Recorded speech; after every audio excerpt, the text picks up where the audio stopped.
أكثر من 1,000,000 شهيد من طائفة السنة لم نطالب بالتقسيم. 14 مهجر من طائفة السنة لم نطالب بالتقسيم. 300,000 معتقل من طائفة السنة قتلوا بالمكابس البشرية لم نطالب بالتقسيم. 550,000 امرأة أرملة من طائفة السنة لم نطالب بالتقسيم.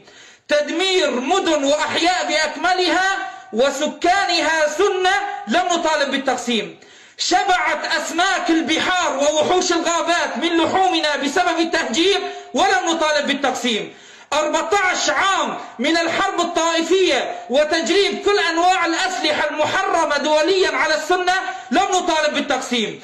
ارتكاب المجازر الجماعية في أشنع أنواع القتل لم نطالب بالتقسيم.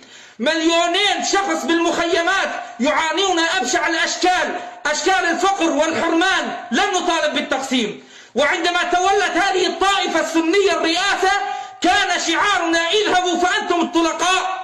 ورغم كل هذه المعاناة أتيناكم بالتسامح لا بالانتقام. خليك معي واسمع هاي رسالة للأقليات، شيعة العراق وأذناب إيران والعدوان الإسرائيلي وفلول النظام البائد وقسد يستخدمونكم حتى يشعلوا الفتنة في البلد. اصحوا يا أغبياء اصحوا. نصف قرن النظام البائد حكم البلد، نهب ثرواتها وأموالها وظلم وقتل وأجرم وطغى، ورغم كل هذا كان مدعوم من أغلب الدول العربية والغربية. والآن يومين بالساحل ما ضاينتوا، بينما نحن 14 سنة حرب وتهجير وبالآخر سامحنا. خلال 4 ساعات 500,000 جندي خرج عن بكرة أبيه لنصرة الدين، وكان في موجود 500,000 أخرى جالسة بالبيوت تنتظر تبدل النوبات.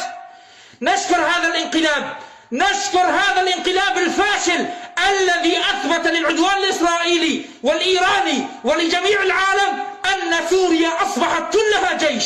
ليس هذا فحسب، بل إن الله يحرك جند السماء معنا لأجل نصرة هذا الدين. وهذه رسالة موجهة من المدنيين، كل من يسعى لإشعال الفتن والطائفية وزعزعة الاستقرار في البلاد، فنحن سمعا وطاعة لوزارة الدفاع وإدارة الأمن العام بعتادنا الكامل وبقلوب تعشق الجهاد في سبيل الله.